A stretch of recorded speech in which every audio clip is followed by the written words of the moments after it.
아가서에 보면 내 포도원을 허무는 여우를 잡으라 하는 말씀이 있습니다. 우리의 귀중한 것, 소중한 것들을 허물어뜨리는 무엇, 그것을 여우로 비유했는데 여러분 생각에는 어떻습니까? 우리의 신앙을 허무는 여우가 여러분 곁에도 있을까요? 성경이 말하는 우리의 신앙을 허무는 여우, 대표적인 여우가 있다면 그것이 바로 탐심입니다. 돈을 사랑하는 마음은 일만 악의 뿌리가 될 뿐만 아니라 우리의 신앙을 허물고 하나님을 의심케 하며 하나님이 아닌 다른 것을 섬기도록 우리를 유혹하는 가장 중요한 실체 중에 하나입니다. 우리가 돈과 신앙의 관계를 다루는 5편의 설교를 오늘 마지막으로 하게 됩니다. 지금까지 나눴던 내용을 좀 정리하면 이렇습니다. 우리의 포도원, 굉장히 소중한 신앙과 하나님과의 관계, 이웃과의 관계를 허무는 여우가 탐심이기에 주님께서는 우리에게 삼가 모든 탐심을 물리치라고 말씀하셨습니다. 탐심을 물리치려면 탐심의 실체가 되는 돈이 무엇인가를 우리가 세 편의 설교를 통해서 살펴보았습니다. 돈과 하나님과의 관계에서 우리는 이런 질문을 했죠. 만물이냐 하나님이냐? 누가 너의 삶의 주인이고 너의 삶을 주관하고 너의 삶을 보호하고 너의 삶을 통치하느냐? 두 번째, 돈의 문제, 나하고의 문제에서 우리는 돈의 문제를 생각할 때 탐심을 가질 것인지 아니면 하나님을 신뢰할 것인지 하는 질문을 했습니다. 그리고 마지막 세 번째, 나와 이웃과의 관계에서 돈의 문제에서 이런 질문을 했습니다. 나의 내일을 안전하게 안심하기 위해서 오늘 돈을 쌓아둘 것이냐, 아니면 하나님의 공급하심을 신뢰하기에 이웃들과 더불어 오늘을 살아가며 그 돈을 사용할 것이냐, 내일이냐 오늘이냐 이런 질문을 했습니다. 이런 관계를 통해서 여러분 안에 돈이 우리의 삶에서 중요한 것이지만 하나님의 자리를 대신하는 것이 아니라 제 위치를 자리 잡게 하는 지혜로운 삶을 살기를 간절히 바랬습니다. 오늘 그 마지막 설교에서 우리가 이 돈의 개인적인 측면이 아니라 공동체적인 측면에서 돈이라고 하는 것을 우리가 어떻게 사용하는 것이 가장 지혜롭고 하나님의 뜻에 합당한가 하는 것을 살피는 시간입니다. 하나님이 우리에게 요구하시는 삶이 무엇일까 하는 것이죠. 여러분, 오늘 우리가 함께 읽은 이 미가서라고 하는 성경, 이 미가서는 미가라는 선지자가 하나님의 말씀을 받아서 예언한 성경입니다. 이 미가라는 선지자가 활동했던 시대가 선지서의 첫 번째 책인 이사야와 같은 시대를 살았습니다. 이때는 언제냐면 우리가 알고 있는 유명한 왕인 히스기야 임금이 통치하던 시대, 그 언저리였습니다. 그러니까 북쪽 이스라엘이 멸망할 즈음이고 남쪽 유다는 아직은 짱짱한 그런 시대였습니다. 근데 이 미가에게 주어진 사명은 두 가지였습니다. 하나는 유다 너희들이 이렇게 살다 보면 너희들은 반드시 멸망할 것이다. 또 한 가지는 진노 중에라도 긍휼을 잊지 아니하시는 하나님의 은혜 때문에 너희들이 돌이키면 너희들에게 소망이 있다 하는 말씀을 더불어서 하는 것입니다. 이 미가라는 이 미가서를 나눌 때 굉장히 구분 달라기 쉽습니다. 왜냐하면 1장과 2장, 3, 4, 5장, 6, 7장이 시작하는 첫 마디가 동일하기 때문에 그렇습니다. 들으라. 제발 좀 들으라. 하나님의 목소리를 들으라. 이 말로 시작합니다. 오늘 우리가 읽은 말씀은 세 번째 들으라로 시작한 미가서의 세 번째 단락입니다. 여기서는 특별히 하나님이 이스라엘 백성들에게 요구하는 것이 무엇인지를 그들에게 밝혀주고 있습니다. 적어도 이런 것이죠. 하나님이 그들에게 요구하는 것은 1년 된 송아지처럼 정말로 값비싸고 좋은 송아지나 또는 천천의 순양이나 만만의 짐승으로부터 나오는 강물과 같은 기름을 하나님께서 원하시지 않는다는 거예요. 내 몸뚱이를 원하는 것도 아니고 내 맏아들을 들여서 하나님을 기쁘시게 하는 것이 아니라고 이렇게 말씀합니다. 오늘 미가가 던지는 질문은 이런 것이죠. 내 허물을 벗겨주기를 빌면서 또는 내가 지은 죄를 용서하기를 바라면서 하나님 앞에 나아갈 때 우리가 하나님께 무엇을 하면 그리고 무엇을 드리면 하나님께 기뻐하실까 하는 질문을 하는 거예요. 그러면서 이렇게 답을 하는 거죠. 정의를 행하고 인자를 사랑해라. 이게 오늘 본문의 말씀의 핵심입니다. 돈을 사용하는 문제에서도 이 동일한 원리가 적용된다라고 우리는 말할 수 있습니다. 하나님께서 우리를 구원하시는 목표가 무엇일까요? 디도서 2장 14절에 보면 이런 말씀이 있습니다. 그리스도께서는 우리를 위하여 자기 몸을 내주셨습니다.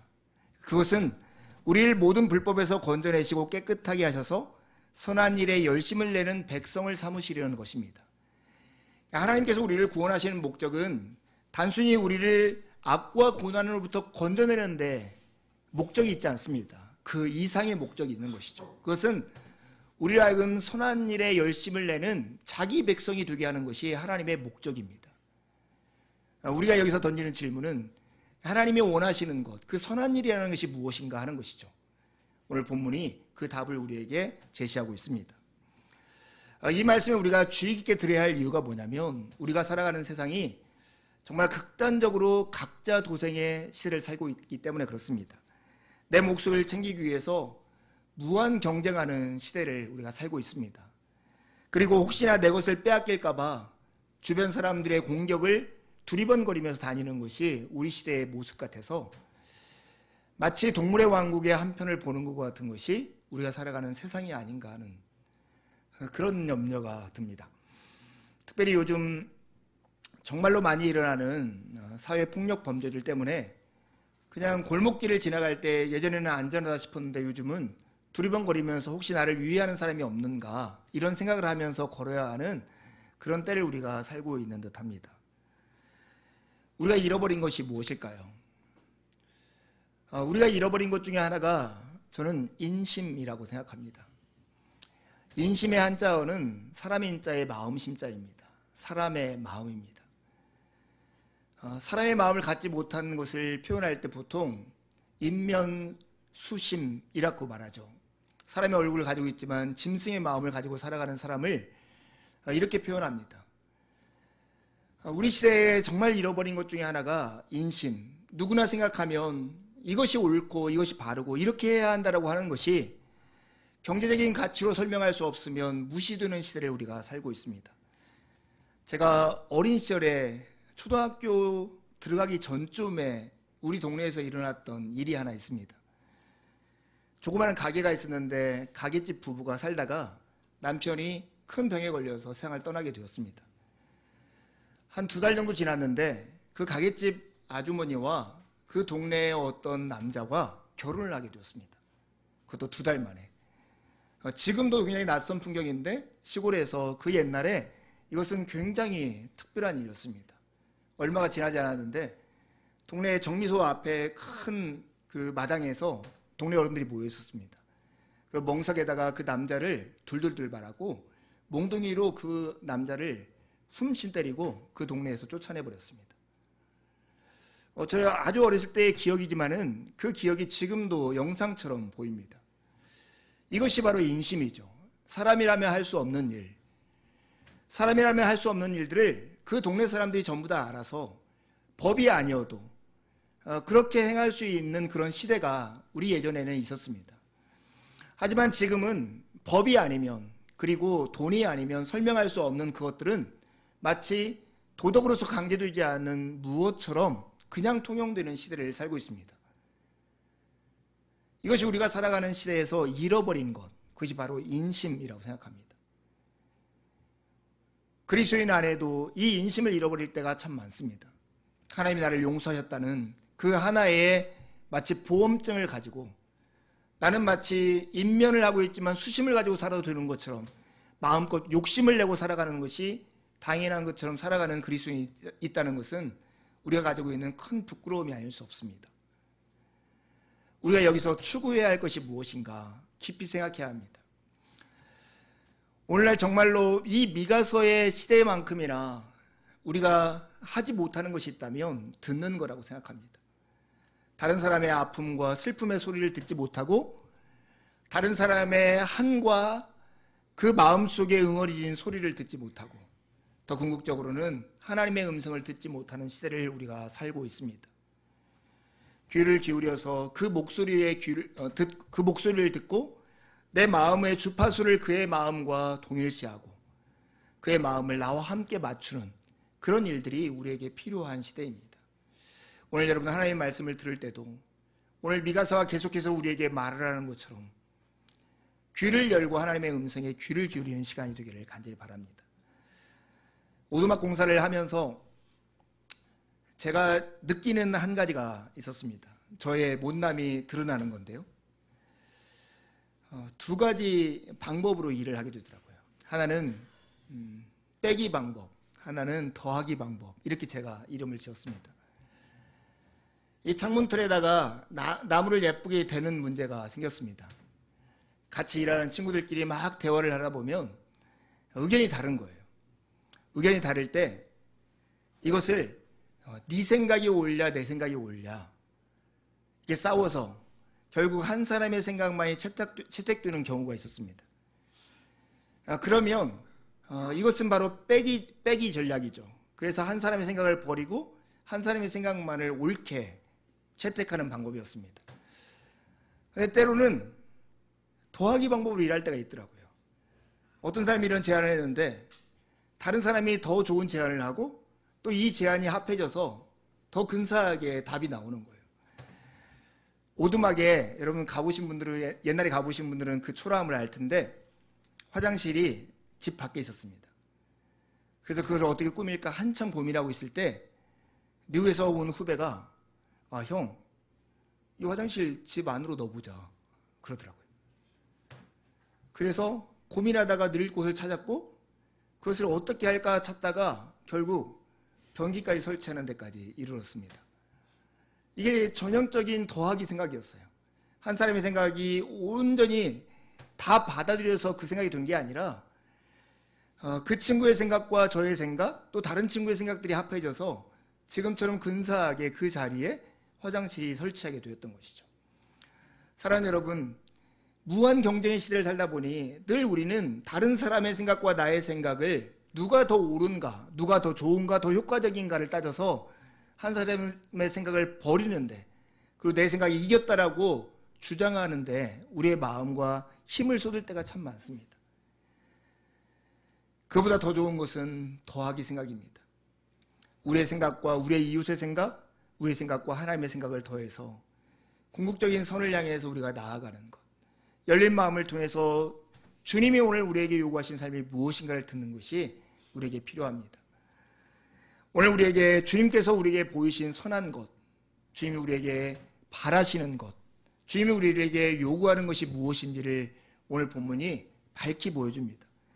그것을 한마디로 하면 겸손하게 하나님과 함께 행하는 것입니다. 하나님이 우리에게 요구하시는 것이 이것입니다. 겸손하게 하나님과 함께 행하는 것. 참으로 선한 것과 하나님이 요구하는 것이 동일한데 그것이 바로 하나님과 함께 행하는 것이라고 합니다. 근데 오늘 이 말씀, 8절의 말씀을 주의해 보면 참 놀라운 것 같아요. 하나님이 우리에게 이미 말씀해 주신 선한 일이란 겸손하게 주님과 동행하고 함께 걸어가는 것인데 이것이 우리가 하나님께 무엇인가를 바치는 것이 아니라 하나님과 올바른 관계 가운데 그저 살아가는 것이다. 이렇게 말씀하는 것이죠. 한국인의 종교적인 심성 안에 그 심성을 잘 보여주는 것이 아마 고대로부터 내려오는 전래 동화일 거예요. 여러분 쉽게 심청전을 한번 생각해 보세요. 신봉사의 딸인 심청이가 바다에 던져지는 이유가 무엇입니까? 그건 바다의 신의 노함을 달래기 위해서 심청이가 던져지는 것이죠. 우리가 가지고 있는 종교적인 심성은 신의 진노를 달래기 위해서 무엇인가를 바쳐야 하는 것이고 신으로부터 복을 받기 위해서 무엇인가를 바쳐야 하는 것이 우리가 가지고 있는 종교적인 심성입니다. 그런데 오늘 하나님이 우리에게 요구하시는 것은 천천의 만만의 강물과 같은 기름이나 너의 맏아들이나 너의 몸을 바라는 것이 아니다. 아니, 너희들이 나와 함께 걸어가는 것이다. 이렇게 말씀하는 것이죠. 하나님이 우리에게 요구하시는 것이 이것입니다. 넉넉하고 부유하신 하나님의 행하시는 그 일 가운데 우리가 참여해서 하나님의 일에 동참하는 것, 그것이 하나님이 우리에게 요구하시는 삶의 핵심인 것입니다. 그리고 이 길은 숨겨져서 어떤 사람들만 알고 있는 특별한 지식이 아니라 모든 사람에게 알려져 있는 공개된 진리라는 사실입니다. 여러분, 이것을 잘 보여주는 것, 하나님과 동행하는 것을 하나님이 기뻐하시고 그리고 하나님의 동행하는 것이 과연 무엇인가를 보여주는 중요한 사례가 있다면 그 에녹의 삶일 거예요. 창세기 5장에 보면 아담의 후손들에 대한 족보가 나옵니다. 그 족보의 후손 중에 특징 있는 사람이 바로 에녹이에요. 몇 세에 태어나고 몇 명의 자녀를 낳고 몇 세에 죽었더라, 이렇게 족보가 계속되다가 에녹의 족보에 이르면 이렇게 말씀합니다. 에녹이 하나님과 동행하더니 하나님이 그를 데려가심으로 세상에 있지 아니하더라. 성경에 보면 죽지 않고 이 세상에서 하늘로 들려 올려졌다라고 표현된 두 명의 인물이 있는데 바로 엘리야와 에녹입니다. 그 에녹이 하나님께 하늘로 들려 올라간 이 모습, 그 이유 중에 하나가 뭐냐면 딱 한 가지예요. 하나님과 동행했다라고 하는 것입니다. 오늘 미가가 표현하는 하나님과 함께 걸어가는 것, 이것과 같은 표현이 하나님과 동행했다라고 하는 표현입니다. 과연 하나님과 동행한다는 그 뜻이 무엇일까요? 우리가 가지고 있는 이 구약 성경을 히브리어 이스라엘 백성들이 바벨로니아에 586년에 포로로 잡혀간 다음에 후세들이 많이 언어를 잃어버릴 즈음 기원전 한 200년 언저리에 이집트의 알렉산드리아라는 곳에 70명의 학자들이 모여서 히브리어로 되어 있는 고대 이스라엘 말로 되어 있던 구약 성경을 그 당시 공용어였던 그리스어로 번역하는 작업을 했습니다. 그렇게 해서 번역한 성경이 우리가 말하는 70인경입니다. 70명이 성경을 헬라어로 번역한 구약 성경이다 하는 뜻입니다. 그 성경에는 하나님과 에녹이 동행했다라고 하는 표현을 다르게 표현합니다. 그게 바로 히브리서 11장 5절 6절에 번역된 곳에 표현되어 있습니다. 제가 읽어보겠습니다. 에녹은 죽음을 보지 못하고 옮겨졌으니 하나님이 그를 옮기심으로 다시 보지 아니하였느니라. 그는 옮겨지기 전에 하나님을 기쁘시게 하는 자라는 증거를 받았느니라. 하나님과 동행했다라고 하는 표현을 70인경은 하나님을 기쁘시게 하는 자다, 이렇게 번역을 하고 있는 것입니다. 하나님과 동행하는 삶, 그것은 하나님을 기쁘시게 하는 삶입니다. 그런데 어떻게 하나님을 기쁘시게 할 수 있을까? 그게 바로 6절에 나옵니다. 여러분 주보에 나와 있는 히브리서 11장 6절의 말씀을 한 목소리로 읽어보겠습니다. 시작. 믿음이 없이는 하나님을 기쁘시게 하지 못하나니 하나님께 나아가는 자는 반드시 그가 계신 것과 또한 그가 자기를 찾는 자들에게 상 주시는 이심을 믿어야 할지니라. 에녹이 하나님과 동행했고 그 동행은 하나님을 기쁘시게 했는데 에녹이 어떻게 살았길래 하나님을 기쁘시게 했고 하나님과 동행했는가? 그는 하나님을 향한 믿음을 가지고 살았다는 거예요. 그 믿음의 내용은 하나님이 계신 것과 하나님은 자기를 찾는 자들에게 상 주시는 이심을 믿었다는 것입니다.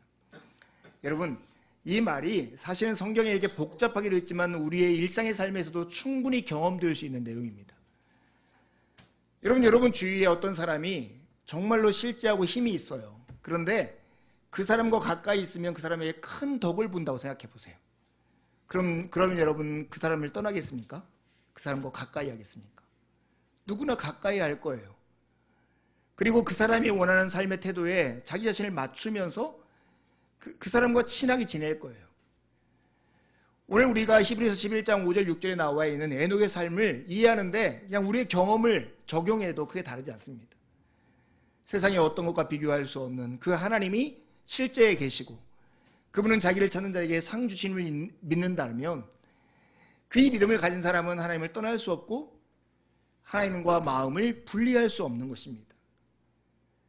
하나님이 우리에게 요구하시는 것, 우리에게 무엇인가 우리가 드려서 자기의 부족함을 채울 필요가 없는 하나님, 오히려 우리에게 만물과 생명과 호흡을 주시는 그 하나님, 그 하나님이 우리에게 요구하시는 것은 하나님의 그 부요하심과 풍성하심과 온전한 뜻에 우리가 참여하기를 원하시는 것이죠.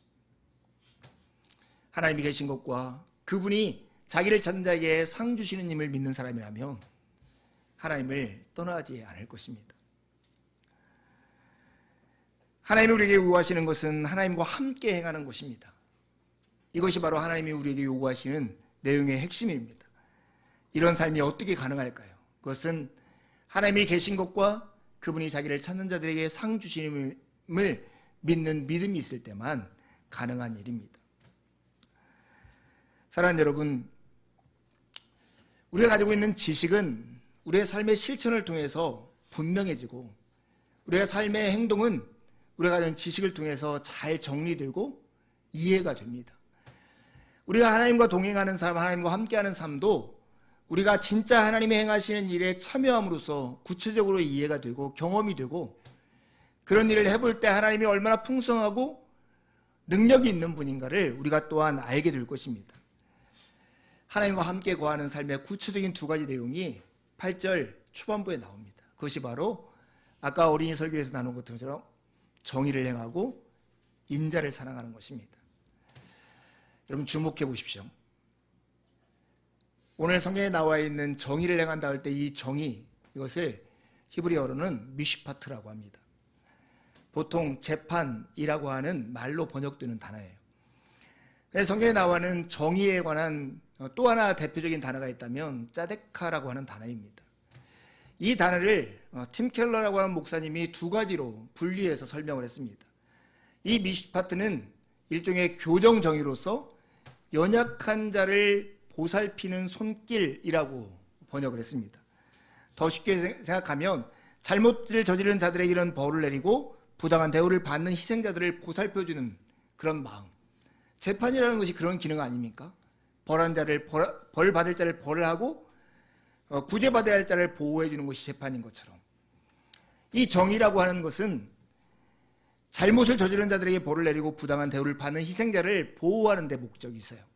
그래서 연약한 자들을 보살피는 손길이 바로 미슈파트입니다.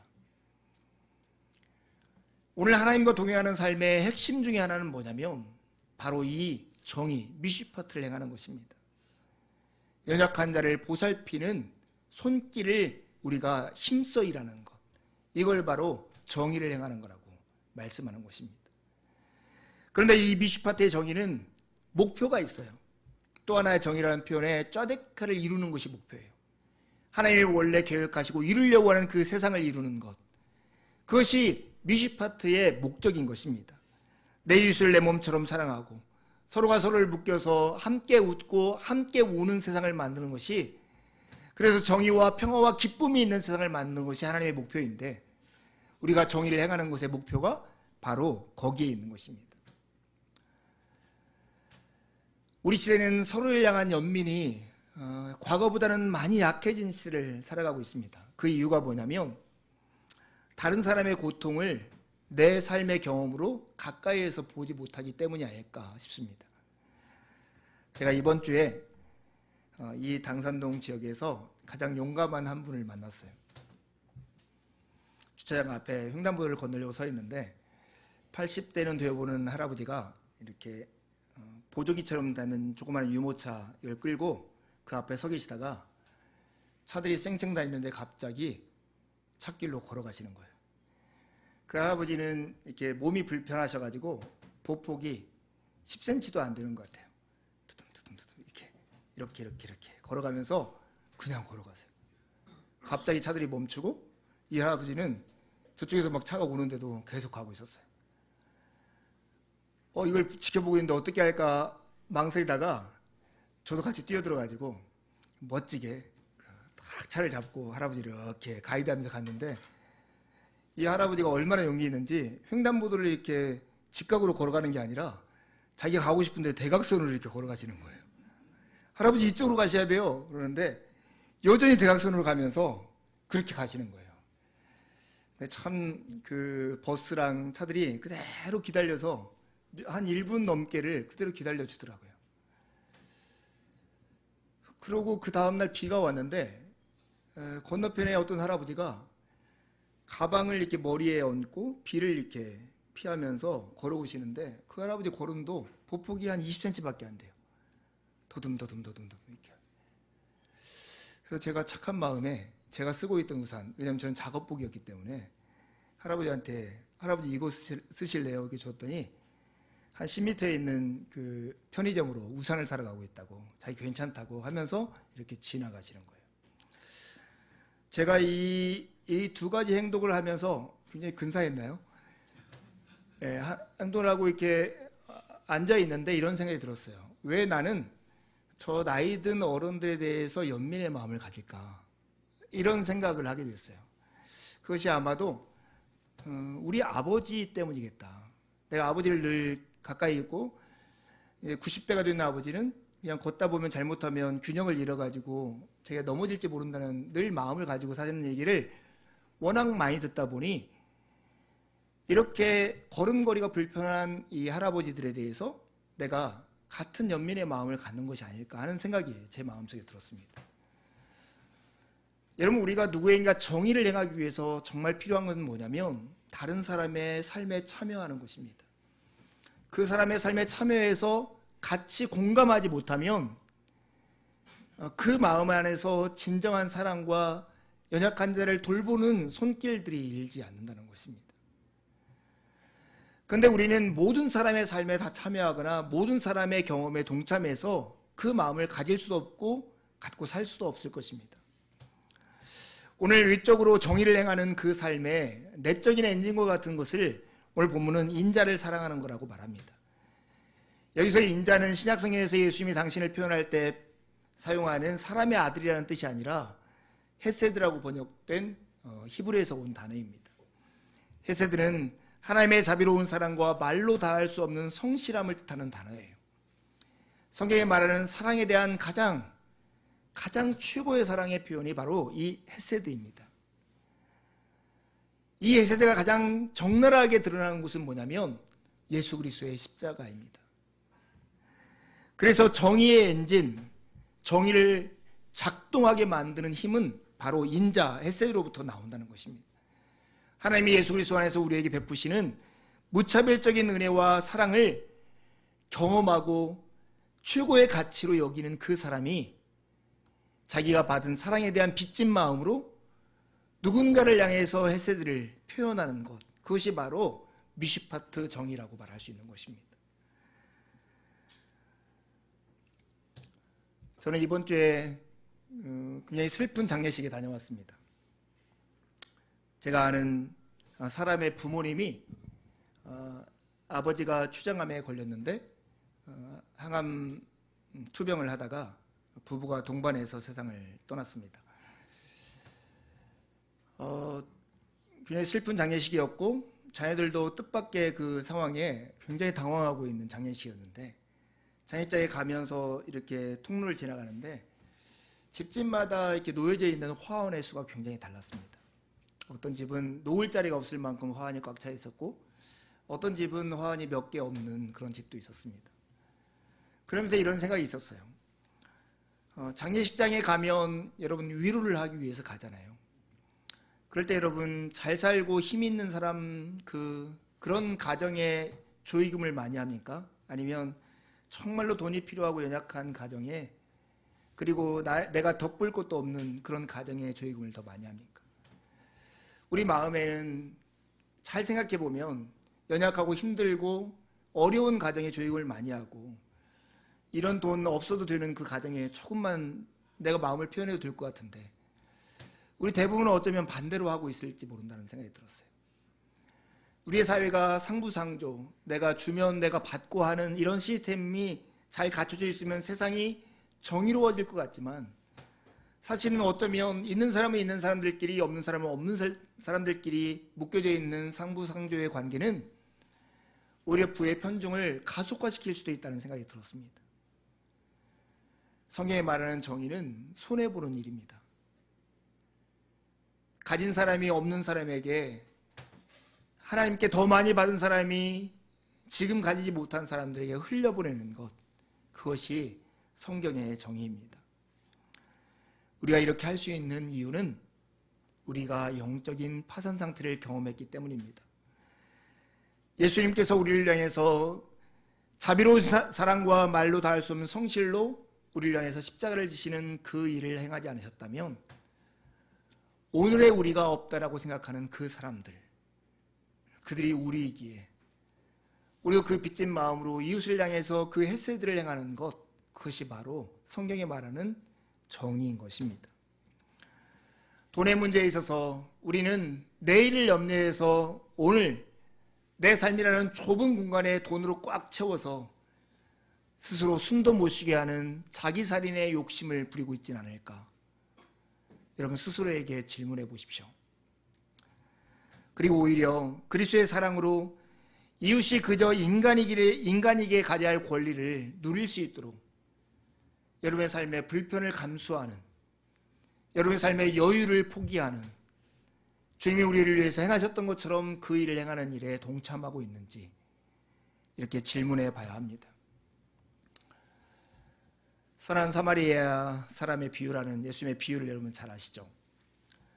어떤 사람이 예수님을 시험하기 위해서 우리가 어떻게 하나님이 원하시는 가장 큰 계명이 무엇인지를 물었을 때 하나님을 사랑하고 이웃을 사랑하는 것으로 귀결됩니다. 그러자 그 사람이 자기를 돋보이려고 예수님께 하는 두 번째 질문이 이것이었죠. 내 이웃이 누구입니까? 이 질문에 예수님이 그에게 들려줬던 비유가 선한 사마리아인의 비유예요. 어떤 사람이 여리고에서 예루살렘에 올라가다가 강도를 만나요. 그런데 강도 만난 사람의 죽게 된 것을 제사장도 지나가고 유대인 레위인도 지나가는데 유대인들이 개처럼 취급했던 사마리아인이 자기도 강도 만날 두려움들을 참아내면서 자기의 돈을 들여서 그 사람을 건져냅니다. 근데 여러분, 그때 강도 만난 사람이 누구냐면 바로 유대인이었던 거예요.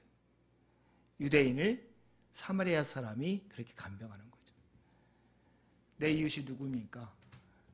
자기를 돋보이려고 질문하는 그 율법사를 향해서 예수님은 네가 돌봐야 할 사람은 너처럼 도움이 필요한 모든 사람이다.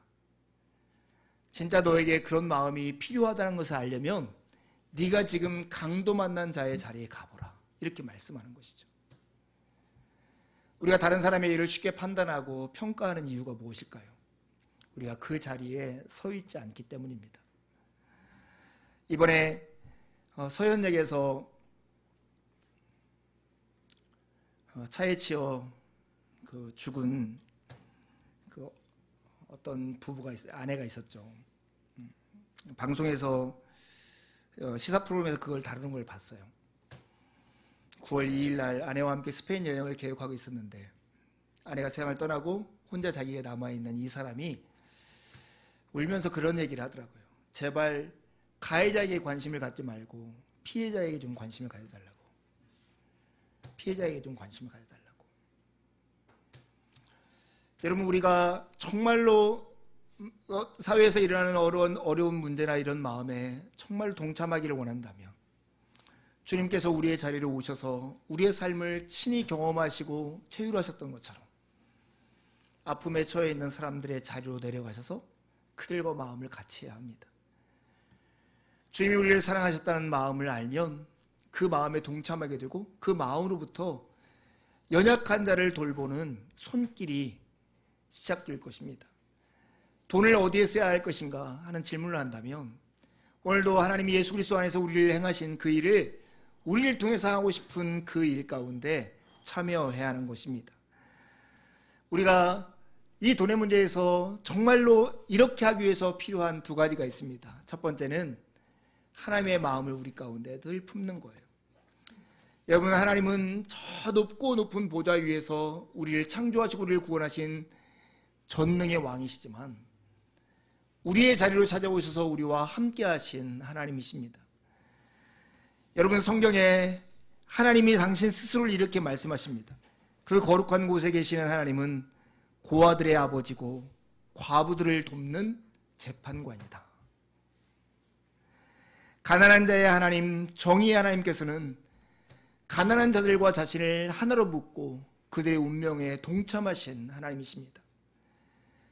여러분, 세상에 어떤 신이 이와 같은 분이 계십니까? 어떤 분이 이렇게 우리의 연약함과 당신을 묶고 우리의 운명에 참여하셨습니까? 존 스토트라고 아는 분이 이렇게 얘기했어요. 만약에 십자가가 없었더라면 하나님을 믿지 않았을 것이다. 십자가가 없었더라면 나는 하나님을 믿지 않았을 것이다. 고통으로 가득한 현실 세계에 살면서 어떻게 아픔이라고는 전혀 모르는 하나님을 경배할 수 있겠는가?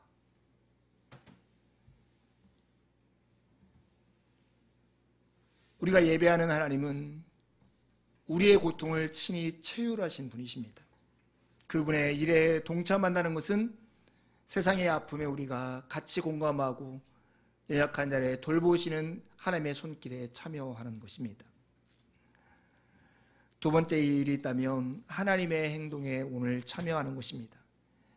그래서 정의를 추구하는 공동체를 만드는 것, 그것이 오늘 우리에게 주어진 책임입니다. 구약성경에는 정말로 이 연약한 자를 돌보는 손길을 제도화한 놀라운 제도들이 있습니다. 여러분, 성경이 참 위대한 것은 이 고대에 있는 책인데도 불구하고 우리가 지금 우리 시대에도 경험하지 못하는 사회복지와 같은 놀라운 일들, 연약한 자를 돌보는 손길들이 담겨 있다는 거예요. 여러분, 안식년을 아십니까? 7년이 되면 모든 채무가 변제되어 버리는, 사라져버리는 제도가 안식년입니다. 하나님은 유대인들에게 매 7년마다 안식년을 지키도록 했습니다. 추수를 할 때는 이삭을 줍지 못하도록 했습니다. 추수하다 떨어뜨린 곡식들이 있으면 그것은 가난한 자들, 나그네들의 몫으로 줍지 못하는 것이 율법의 규정이었습니다. 11조를 드리게 했습니다. 11조를 드리게 함으로써 하나님을 섬기는 일을 수고하는 그들이 그 일에 전념할 수 있도록 할 뿐만 아니라 3년마다 가난한 자들을 위해서 11조를 드리게 함으로써 그들을 먹여 살리는 일을 제도화했습니다. 희년은 너무나 놀랍습니다. 매 50년이 되는 그때에는 모든 부채가 없어질 뿐만 아니라 종이었던 사람들이 원상복귀되고 원래 자기의 땅이었던 것을 되찾을 수 있는 권리가 주어졌습니다. 한 사람의 삶이 70년이나 80년 산다면 적어도 살면서 한 번은 다시 시작할 수 있는 기회가 모든 사람에게 주어졌던 것입니다. 사람 여러분, 여러분의 삶에도 이렇게 하나님이 우리를 돌보시는 손길이 나타나 있습니까? 이런 일들을 여러분의 삶에 적용할 수 있을까요? 한 가지만 여러분에게 묻겠어요. 여러분의 삶의 곁에 있는 사람들이 여러분의 삶에서 이삭을 줍고 있습니까? 여러분들 때문에 덕을 보고 있습니까? 여러분들 때문에 위로를 받고 힘을 얻고 있습니까? 그렇다면 우리의 삶은 이삭 줍기의 명령에 순종하고 있다라고 말할 수 있습니다. 그저 인간이기에 기대할 수 있는 삶을 우리가 누릴 수 있도록 하기 위해서 예수님이 이 땅에 오셔서 우리를 대신해서 십자가를 지셨습니다. 그리고 그분이 우리에게 이렇게 말씀하셨습니다. 내가 너희를 사랑한 것처럼 너희도 서로 사랑하라. 이 말씀에 깊이 순종하는 여러분이 되기를 간절히 바랍니다. 함께 기도하시겠습니다.